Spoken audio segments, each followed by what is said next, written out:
What up, homies? It's your boy, WOWINFO.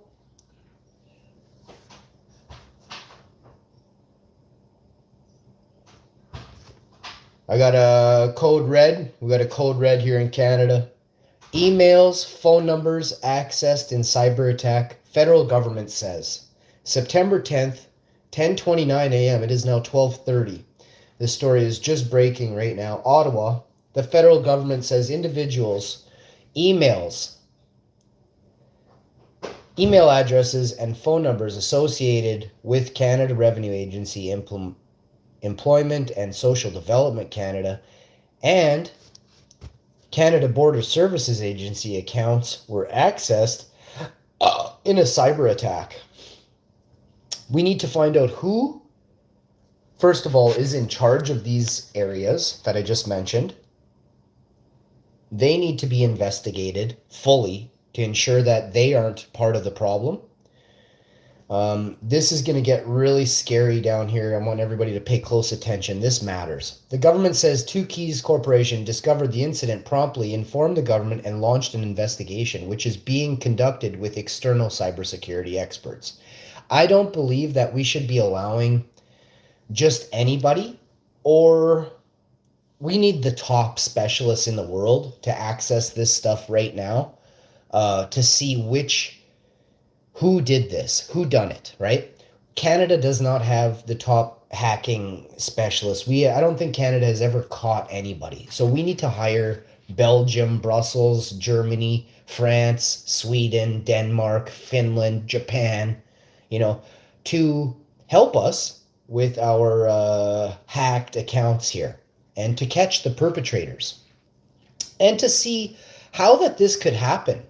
Now it says here, I'm going to read you this. This is very damning how they did this, okay?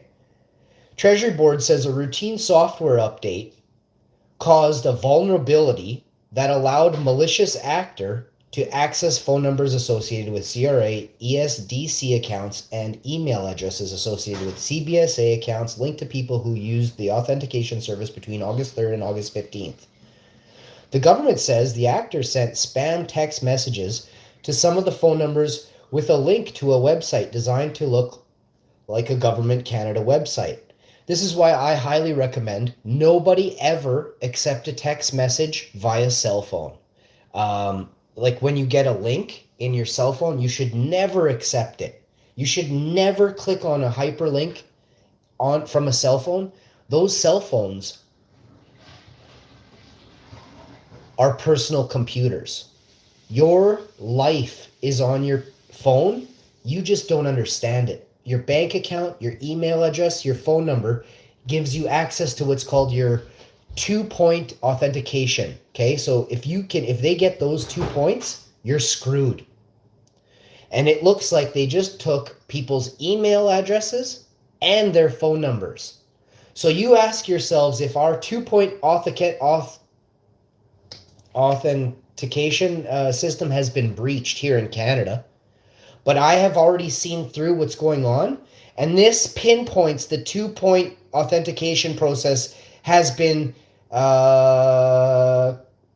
we've been hacked. They have hacked our 2-point authentication process with the government of Canada. So I am calling on people to go at these areas and figure out who runs the Treasury Board, because it says here, Treasury Board says a routine. So this was known about. They run routine software updates that caused a vulnerability. In bunny ears, they put vulnerability, which means like they left the door open. So the people from the Treasury Board, all of them, need to be investigated right now. I'm calling on the United Nations, Interpol, CSIS, FBI, CIA to investigate the Canadian people at the Treasury Board right now. I think there may be somebody within there who gave a heads up to the hacker that they will be doing this software update today. Because they knew that there's a vulnerability issue when running a software update. It states this right here. It says here, Treasury Board says a routine software update caused a vulnerability that allowed malicious actor to access phone numbers associated with CRA, which they're not stating it properly. I'm gonna up here they say it. Emails, phone numbers accessed in cyber attack, which means they got hacked. Down here it says the government says, no, Treasury Board says a routine software update caused a vulnerability that allowed a malicious actor to hack into their system and steal phone numbers associated with CRA and ESDC accounts and email addresses associated with the CBSA accounts, linked to people who used the authentication service between August 3rd and August 15th. The government says the actor sent spam text messages to some of the phone numbers with a link to a website designed to look like a Government of Canada website. So I want to put out a serious reminder, again, stating do not click on hyperlinks texted to your cell phones. I don't care if it's from your mother.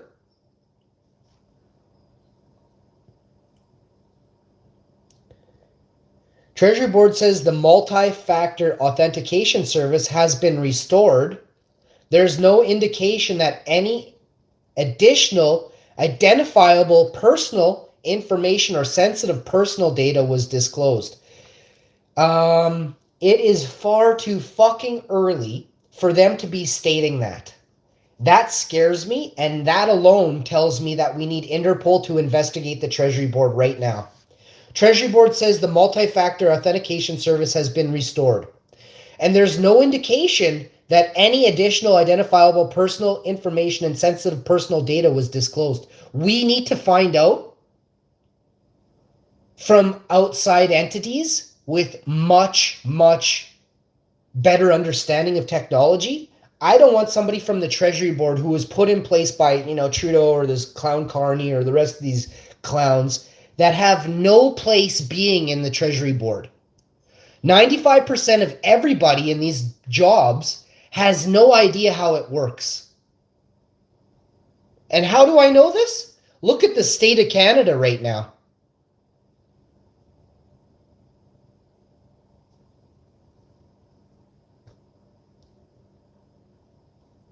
How many politicians in Canada have no place in healthcare at all?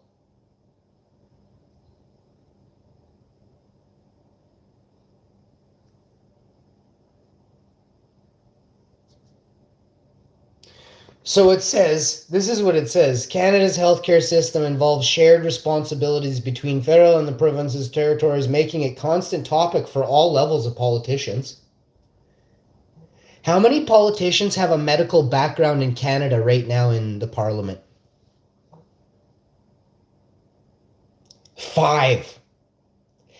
There are at least 5 members of Parliament in Canada with a medical background, including, I'm not naming these people. There are 5. I'd like you to understand the severity of that, okay? We aren't hiring the proper people to oversee these departments, okay? How many people in education actually have a really high degree of education in the teaching field in Canada?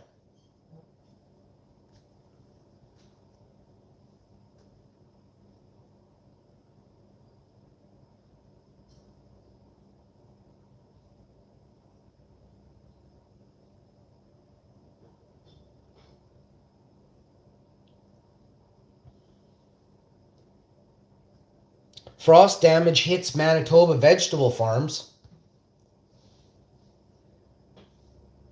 Early frost had already drought weary vegetable farms rushing to harvest in Manitoba, second week of September.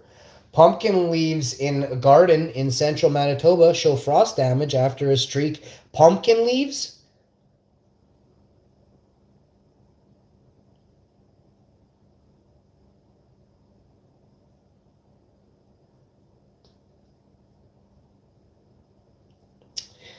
I mean, if you had to emergency harvest your pumpkin patch that sucks, but there are things you could do to better yourself, but you're not a farmer yet. That's why your field is not ripe, okay? You take it how you want. Are there farmers in Manitoba this year that have ripe pumpkins? Yes or no? Yes, there are farmers in Manitoba with ripe pumpkins. That means a few things. Most pumpkin farmers, or any farmer that doesn't have a ripe crop, doesn't know what they're doing 90% of the time. Seasons are in place. Do you think farming just started yesterday? Really? So farms have been going on for thousands and thousands of years. If you fail to plant your crops in a timely manner, you will fail. Period.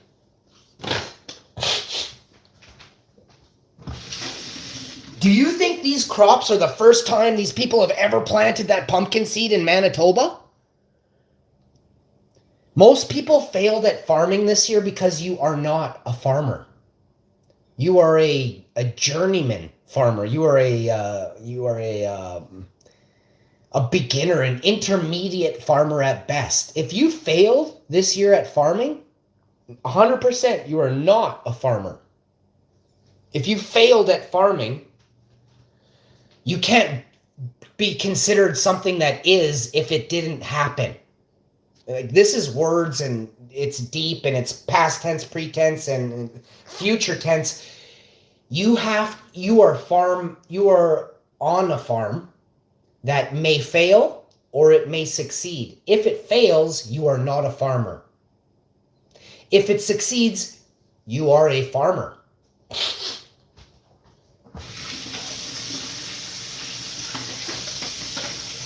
Do you still call somebody an apple seller if they didn't bring any apples to the selling table this year?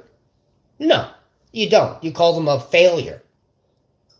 So you guys have to remember that just because you want to be something, it's very important that you understand the lay of the land, that you actually have some ability to do it, or you will fail. Just like 97% of the cannabis companies in Canada failed in the last 5 years, right? Failed. Bankrupt. A bunch of weed heads and cops got together, put all their money in one bin, and you failed. And that makes me very happy, because when I start up my big biz, I'm going to crush all them little wanks that are left, and I'm going to show the world what a real crop is. Remember, you can't be